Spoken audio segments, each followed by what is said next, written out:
Hello friends, আমি সঙ্গীতা। আমি নিয়ে এসেছি আবার একটা নতুন ব্লগ।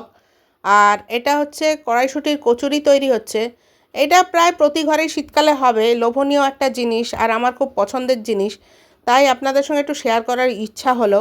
এখানে কড়াইশুঁটির পুরটা রয়েছে, পুরটা একদম শুকনো করেছি, এর মধ্যে সেরকম কিছু না, একটু গোলমরিচের গুঁড়ো দিয়েছি আর একটুখানি নুন আর একটু হিং, বাস এই দিয়ে করেছি।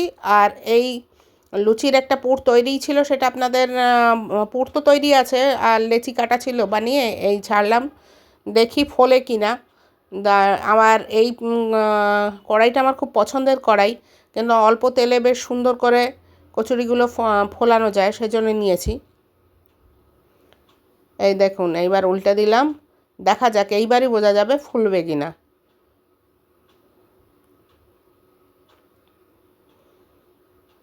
আরে ফোল না ভাই। হ্যাঁ, এই দেখুন হয়ে গেছে, ফুলে গেছে। ঠিক আছে, এইভাবে সবকটা ভেজে নেব। আর এর সঙ্গে আছে বেগুন ভাজা। এবারে কিছু বেগুন ছোট ছোট করে কেটেছি, আর সেটা আজকে লাল শাক বানাবো, তার মধ্যে দেব। আর কিছু দুটোই ভেজেছি বড় করে, দরকার পড়লে এই ছোটো বেগুন থেকে ধান নিয়ে নেব। এই বেগুন ভাজা দিয়ে কড়াইশুঁটির কচুরি আমরা আজকে সকালবেলা টিফিন করব। দেখাচ্ছি দাঁড়ান বেগুন ভাজাটা। এই যে লুচিটা পুরো ফুলে গেছে, তৈরি। আর এইবারে আসছে বেগুন ভাজা, এই যে বললাম বেগুন ভাজা তৈরি, যেটা বলছিলাম কিছু ছোট করে করেছি আর কিছু একবারে। আর এই হচ্ছে পরের পার্ট, বেশ কিছু ভেজে নিয়েছি, বসে পড়লেই হয়। আমার এই ভিডিওটা ভালো লাগলে প্লিজ একটু লাইক করবেন, শেয়ার করবেন।